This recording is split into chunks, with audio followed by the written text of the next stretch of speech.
And then check this out. And also, it's a movie called Mr. 3000. Mr. 3000 with Bernie Mac, when he played the baseball player. I said, well, listen, I said, this is a baseball film. I can be in this film, I can play that character. Because I used to be a bat boy for Major League Baseball. I was a bat boy for the Detroit Tigers. So I got a chance to work around all the great players like Ken Griffey Jr., A-Rod, Manny Ramirez, Celso Fielder. So I know what goes on in the locker room. I know how they act. So I put together a press kit. This is before 9/11.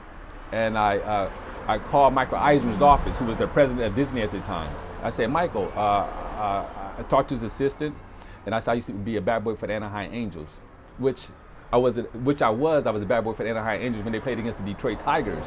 And I was able to prove that because I had pictures in the uniform with Tim Selm and all the players. And I said, I want to audition for this movie called Mr. 3000, the baseball player, and I'd be right for it. So they said, I brought down my press kit, took it to the office. Michael Eisner looked at it, then gave it to Dick Cook, who I didn't know who he was at the moment. And he started off at an amusement park at Disney and became like president of Disney. And they got me to audition. I auditioned for Gail Goldberg. And Gail Goldberg said, how did you get this audition? Because it came down from the top. And that's how I got the audition. I said, I used to be a bad boy for Anaheim Angels, and I took my press kit over to Michael Eisner and them, and that's how I got the audition. And I did a great job, and I thought I was going to get that movie, but I didn't get it because it was a package deal. Gail called me and said, hey, Bear, I'm sorry, you did great, but it was a package deal. The director, the Bernie Mac, and the other actor, they all with the same agency. It's a family. I said, this is ridiculous. I got to fight against this. I might as well do my own thing.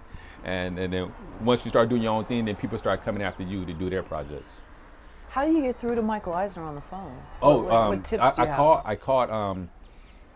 called Disney, and I spoke to his assistant.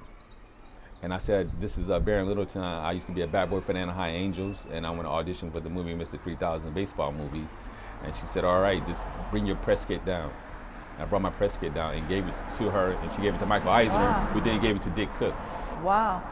Did you ever speak to him on the phone? I didn't speak to him over the phone, okay. no. So you dealt with the assistant, but that's great. I mean, so many people try these things and they get hung up on. They get, sorry, we don't take unsolicited material, whatever it is. What are your tips on even getting a little bit of a conversation? I think because you gotta have some type of emotional connection. At that time, Disney owned the Anaheim Angels, and by me being a bat boy for them, it's like I'm part of the family. Even though I didn't work for Disney, I worked for the Detroit Tigers, but I bat boy for Disney. I bat boy for the Anaheim Angels, so it's like that emotional connection. Okay, that I was able to connect, and I was able to show pictures of me in the uniform. So that's what helped me. Is there a fine line between being persistent and being overbearing? Yes. I think overbearing is when they say no and you still call them. Okay. Continue to call until they tell you no. Because sometimes people that are very successful and productive are very busy. Right. And so until they tell you no, then that's when you stop. Okay. And so for those that don't want to quote take no for an answer, what's your advice to them? For people who don't want to take no for an answer, can you explain that to me? Yeah, some people that just say, you know what, I always get my way and I'm going to get this and you will not tell me no. And they don't mean it in a malicious way, but they just mean it in a way where I get what I want and I make things happen. Right. To those people, would you say, if someone tells you no, find another person that would say yes, kind of thing? I mean, would you... If someone tells you no, go to the next person and then go back to that person that told you no at a later time. And then show them something you have done, something you have done, whatever you was asking for. When you go back to them, show them this is what I have done, this is what I asked you for, I did it anyway. Now would you like to be a part of my team now? Okay. Or assist me in my project now? That sounds good. I like that, yeah. So it doesn't mean a final no, but come back with a new thing. Right, exactly. Oh, okay, I like that. Yes. That's good.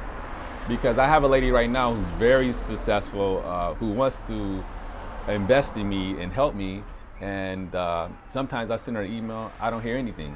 So that means no. Then I send her something, yes, and she starts talking to me. So you have to understand how people communicate. And so it's almost kind of like psychology. You have to understand how people communicate different ways. Some people don't say no, they just don't say anything. So that means no then. So.